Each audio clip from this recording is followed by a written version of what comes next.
Pour ne rien manquer, abonnez-vous maintenant. Les vraies voix Sud Radio, le grand débat du jour. Syndicats et représentants des patrons étaient reçus hier par la Première ministre et le ministre du Travail. À la sortie à Matignon, l'ambiance s'est avérée détendue. C'est le retour des discussions et c'est important. La question donc que nous vous posons, cette concertation du gouvernement et des syndicats débouchera-t-elle sur une amélioration de la vie professionnelle des Français ? Toujours pas, toujours 98% a priori. Je pensais que vous alliez nous faire écouter les déclarations d'Elisabeth Borne. Parce qu'elle est sur le perron. Elle est sur le perron de Matignon fait, et non pas le parrain. Voilà. Alors vous écoutez la déclaration d'Elisabeth Borne, effectivement, pardonnez-moi cher Frédéric, sur le perron de Matignon, elle évoque donc cet agenda social.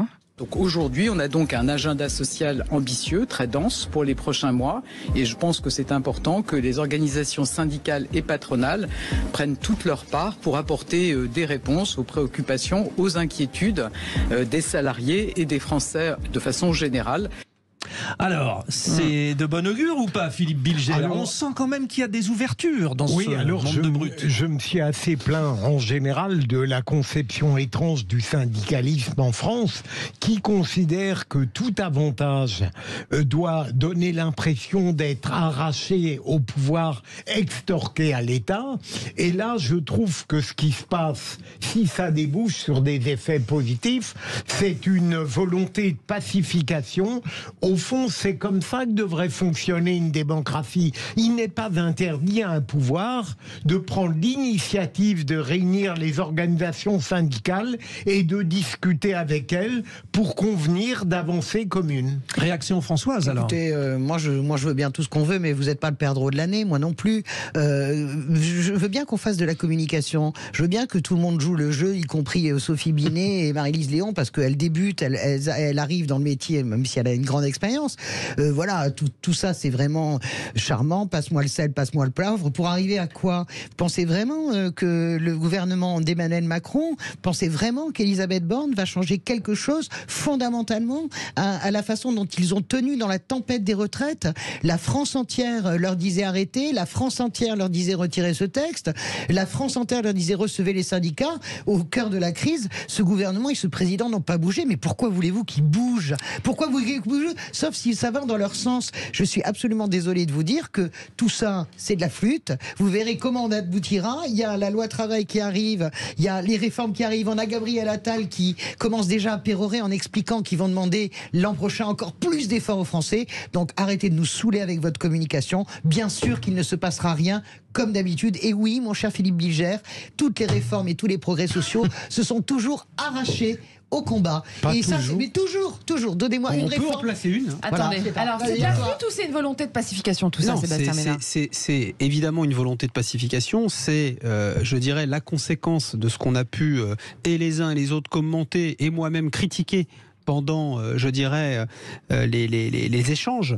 avortés de la loi sur la loi retraite. Donc effectivement, le gouvernement fait ce qu'il avait dit. C'est-à-dire que depuis la réforme des retraites, le gouvernement disait on va passer, je dirais, à l'étape suivante qui consiste à améliorer les conditions sociales des travailleurs et travailleuses français. C'est exactement ce qui avait été quelque part annoncé. Aujourd'hui, je suis ravi de savoir que Philippe Bilger soigne aussi son macronisme. Et évidemment, non, mais je fais exprès de provoquer Philippe. Oui, non, mais je comprends bien, Sébastien. Mais l'idée, c'est que tout ne peut pas effectivement se résumer à des confrontations stériles et je suis désolé, François. Mais pourquoi elles sont mais stériles ? tu es dans un procès d'intention parce que tu sais, Sébastien Ménard, on va en reparler dans 3 mois et tu diras t'avais raison parce que je suis instruite. Mais je suis instruite par l'expérience. Mais enfin, vous êtes arrêtez de nous vendre le progrès social. Mais peut-être qu'on peut apprendre de ses erreurs. Peut-être qu'effectivement, on les a tous dénoncés autour de cette table. C'est-à-dire de la droite à la gauche, voire très de gauche. Mais on a tous dit que ce gouvernement s'y était pris comme un pied. Très bien. Voilà, sur la réforme des retraites. Moi, je ne dis rien. On est le 13 juillet. Il est 17h36. On se donne rendez-vous dans 3 mois. Tout le monde vend debout parce qu'évidemment, c'est les portes qui vont se fermer. J'ai une réaction à vous faire écouter quand même. À la sortie de cette fameuse réunion de Matignon, où je pense que ça a été un petit peu plus calme qu'autour de cette table. Je précise, chers auditeurs, d'ailleurs, que si vous entendez régulièrement C'est que Françoise de tape Gois qui sur la table. Je m'exprime, voilà. Oh, Alors, réaction donc Passion. positive. La passion n'est pas une faute de goût. Ah bah non, bah c'est on a pour pas ça. dit ça du tout. Et puis, Philippe Bilger, je t'aime. c'est pour ça qu'on aime aussi Françoise de Gois. Non, mais si on vous a dans le casque, ça peut poser un problème Bon, ça éventuellement. va. Alors, puisque nous ben, nous aimons tous, écoutons la réaction de Marie-Lise Léon, la secrétaire générale de la CFDT. Qu'une réunion utile qui nous permet enfin d'avoir quelques actes posés. On a un gouvernement et un président de la République qui a beaucoup souhaité, qui a beaucoup parlé sur les enjeux de changement de méthode. Donc là, on a eu quelques éléments de réponse. Donc c'était important qu'on ait des actes. Les actes posés, c'est qu'il y aura bien l'ouverture d'une négociation ou de plusieurs négociations. Ça reste encore à définir à la rentrée. Ah, une ouverture enfin, Philippe Bilger. Mais là où je ne comprends pas, Françoise, on peut douter de la bonne volonté ou du caractère d'Emmanuel Macron dans les promesses qu'il tient. Mais là, je ne vois pas l'intérêt du gouvernement de réunir les organisations syndicales, de permettre à la représentante de la CFDT d'annoncer des perspectives qui ne sont pas déplaisantes. On n'aurait pas de raison d'en douter en soi. On pourrait être content, quoi. Non, Hein, mais Françoise moi de je Gois. suis désolée, j'entends votre Philippique, ma chère amie, on peut être content, mais Non, c'était une question. qu'est-ce qu'on se fout de la communication sur le perron un 13 juillet Ça rentre, mais non, mais sérieusement, vous n'avez pas l'impression qu'on vous refait le truc à chaque fois ces réunions avec les syndicats, je les ai vues 10 fois déjà. Mais qu'est-ce qu'on fait? On arrête le dialogue social? Oui, je n'ai pas dit qu'on arrêtait le dialogue social, ce n'est pas ce que je dis, mais en faire l'alpha et l'oméga et nous expliquer que enfin les négociations repartent, ça n'est pas vrai, parce que les lois vont continuer de tomber, parce que la réforme de l'assurance chômage est déjà là, parce que finalement la machine Macron, la machine libérale, si vous voulez, elle avance. Donc là, tout le monde est absolument policé, et je suis ravi que tout le monde se parle, on est dans un pays civilisé, mais la réalité, c'est, qu'est-ce qu'ils ont eu? Ils ont eu des dates, et peut-être une ou deux constatations. Quand on va rentrer dans le dur, on en reparlera dans 3 mois, vous verrez que quand on va rentrer dans le dur, parce que ce gouvernement ne veut pas faire de réforme sociale, voilà. Et parce que ce président a démontré que quand il a une idée, il va jusqu'au bout de son idée. Donc il y a 4 ans, il va rien. Pendant 4 ans, là, il se passe rien. Mais Là, qu'est-ce que vous voulez? Il est crépusculaire, ce quinquennat. Expliquez-moi ce qui va se passer. On a une France qui se quasiment. Mais qu'est-ce qu'on en fait état. pendant 4 ans? Mais j'en sais rien. Ah Il faut bon, qu'il d'accord. trouve lui la solution politique. Vous comprenez bien. Bah, c'est peut-être là qu'elle est, non? Mais arrêtez, la France est à jeu complètement bloquée. Mais vous êtes quand même, honnêtement, vous êtes tout à fait naïf de penser que la Ça va, solution. naïf, ça va. Non, Ça mais va, que la naïf. Je solution pensais politique- qu'autre chose allait sortir. Que la solution politique réside dans une rencontre d'1 heure entre Elisabeth Borne. Non, mais c'est pas la rencontre. Sébastien C'est Ménard. pas la rencontre binaire. C'est Sébastien Ménard. l'ouverture. C'est le principe d'ouverture. C'est la méthodologie qui peut pivoter aussi. Il n'y a que les abrutis qui ne changent pas d'avis. Sébastien Je l'ai Ménard, déjà dit. tu sais très bien- Françoise, respect du dialogue Non, non, social. tu sais C'est à très bien. Sébastien, c'est à Sébastien. Est-ce que les Ça y est, il a négociations fini, étaient mais vraiment fermées Non, non, déjà il n'a pas Hein commencé surtout. Voilà, Mais pardon. c'est ça, Est-ce qu'elles Sébastien. étaient vraiment fermées ces négociations ou est-ce qu'ils ont quand même continué à discuter Je pense que quoi qu'on puisse en dire et quoi qu'il puisse se raconter sur les différents médias, le nôtre aussi, évidemment que les ministres, les parlementaires échangent avec les centrales syndicales, que toutes ces personnalités échangent de manière formelle et informelle, et que évidemment, la prise de parole de la patronne de la CFDT à la sortie de Matignon, personne ne lui parle dans l'oreillette. Je ne peux pas croire que c'est Dussopt, Véran ou Macron himself qui lui parle dans l'oreillette. Non, excusez-moi. Les gens sont contents. Les gens sont contents de pouvoir travailler, de pouvoir ouvrir vraiment un débat. gonflé. Mais non, mais c'est pas Mais gonflé. t'es gonflé, Mais t'as pour fait une la même fois- chose que moi comme conseiller. Non, Sébastien Oh. Ménard, arrête maintenant. Tu sais très Ne bien. révélez rien de votre vie privée Mais je suis respective, hein, tous désolé les de deux. vous le hein. dire que Oui. ces propos qui sont échangés sur les perrons de Matignon sont tentés d'étroites concertations, évidemment, entre les centrales syndicales. Mais pas toujours. Mais Nous en avons un à vous, à vous suggérer. Arrêtez, votre Réunion cinéma. constructive pour certains, pas forcément pour d'autres. Écoutez Sophie Binet, secrétaire générale de la Évidemment. CGT. Les communicants de l'Elysée voulaient nous vendre aujourd'hui un pacte. Nous avons refusé ce festival de langue de bois et exigé des actes concrets.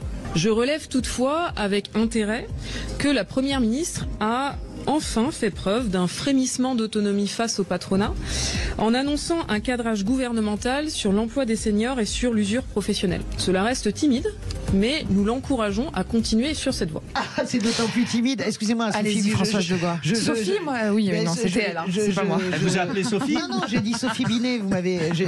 Excusez-moi de vous le dire, mais Sophie Binet a tout à fait raison sur le plan de communication. Et en plus de ça, je veux bien qu'Elisabeth Borne frémisse, mais combien de temps va-t-elle frémir ? Elle reconnaît l'ouverture. Sophie Binet reconnaît l'ouverture. Mais c'est pas le problème de cela. Mais ça sert à quoi d'ouvrir une porte pour te la reclaquer dans le pied ? Qu'est-ce que Philippe Bilger ? Attendez, on se calme, on s'entend parler. Philippe Bilger. Françoise, là où nous sommes d'accord avec vous, je pense que Sébastien l'admettra, on n'attend pas une solution politique de cette rencontre, vous l'avez évoqué, mais on peut espérer que dans ces rencontres, une forme de minimalisme aboutira à des réformes faciles à faire ou à des avancées qui ne sont pas bouleversantes, je vous l'accorde. Mais c'est tout de même, ça ne veut pas dire qu'on est naïf. Je ne crois pas une seconde qu'il va y avoir une révolution sociale grâce à ces rencontres. Voilà. Mais vous ne pouvez pas nier qu'elles représentent un léger progrès de dialogue avec un pouvoir qui est prêt à faire quelques avancées. Non seulement je le nie, mais je le réprouve parce que je redis que tout ça est une mise en scène, une forme de mystification. Vous savez tous très bien que la seule personne qui décide dans son bureau, c'est Emmanuel Macron. À la question très abrupte et très bonne de Frédéric Brindel, qu'est-ce qu'on fait pendant 4 ans ? On fait rien, justement. Mais c'est pas vrai. Vous n'êtes pas si naïf que ça. Réagis au 0826 300. Attendez, c'est l'heure des auditeurs. 0826 300 300, le standard de Sud Radio. N'oubliez pas que vous pouvez aussi voter sur Twitter. Simon, vous nous appelez de Perpignan, Simon, dans les Pyrénées-Orientales. Bonjour. Oui, bonsoir, bonjour, bonsoir. Bonsoir Simon. Bonsoir à toute l'équipe. Bonsoir. Pour une fois, je suis très heureux de pouvoir le dire. Je suis 100% d'accord avec Françoise Degois. C'était donc vous, Simon. C'est son cousin. Allez-y, Simon. Je ne partage pas ses idées, loin s'en faut. Simplement, elle a raison, parce que de toute façon, ils nous ont prouvé par le passé leur insincérité systématique, pour pas dire le mensonge. Et effectivement, là, ils essaient de recréer un lien pour créer, une action sociale et dire on se rapproche des syndicats pour éviter justement qu'il y ait une résurgence des actions passées. Et simplement, c'est de la foutaise. Et comme le dit très honnêtement Philippe Bilger aussi, c'est qu'ils vont nous donner des miettes comme d'habitude. Ils ne s'intéressent pas de toute façon aux travailleurs, ils ne s'intéressent qu'aux patrons. Voilà, donc il faut toujours favoriser le patronat et les travailleurs de toute façon, ils continueront à avoir les miettes, ils continueront à payer pour les autres. Et voilà ce qui va se passer. On n'attend rien sur 4 ans parce que de toute façon, ça fait déjà 11 ans qu'on a M. Macron aux affaires et c'est pas en 4 ans qu'il va modifier quoi que ce soit. Loin s'en faut. Au contraire, il va laisser la chose dans l'état et laisser un peu courir parce que maintenant, de toute façon, il a passé ce qu'il voulait passer pour pouvoir dire à l'Europe, regardez, je suis un réformateur. Maintenant, il va passer 4 ans, effectivement 4 ans en roue libre avec des réformettes, des textes de loi, des choses sans intérêt. Merci Simon de Perpignan. On remonte un petit peu ? Oui, on remonte un petit peu vers Montpellier. Vous pouvez toujours nous appeler, je le rappelle, chers auditeurs, 0826 300 300. On est toujours avec Philippe de Montpellier. Et Philippe, alors Simon, il nous disait que finalement, c'est toujours des miettes pour les travailleurs. Qu'est-ce que vous en pensez, vous ? Moi, je veux rester résolument optimiste. Parce qu'il y a des syndicats qui brûlent des pneus et qui font griller des saucisses, donc ceux-là, je pense qu'on peut pas en attendre grand-chose. Pardon. Vous n'aimez pas les saucisses C'est pas encore une histoire de barbecue, tout ça. Tous les syndicats font griller des saucisses, y compris la CFDT, mon vieux. Allez-y, Philippe. Les cuisines très bien, d'ailleurs.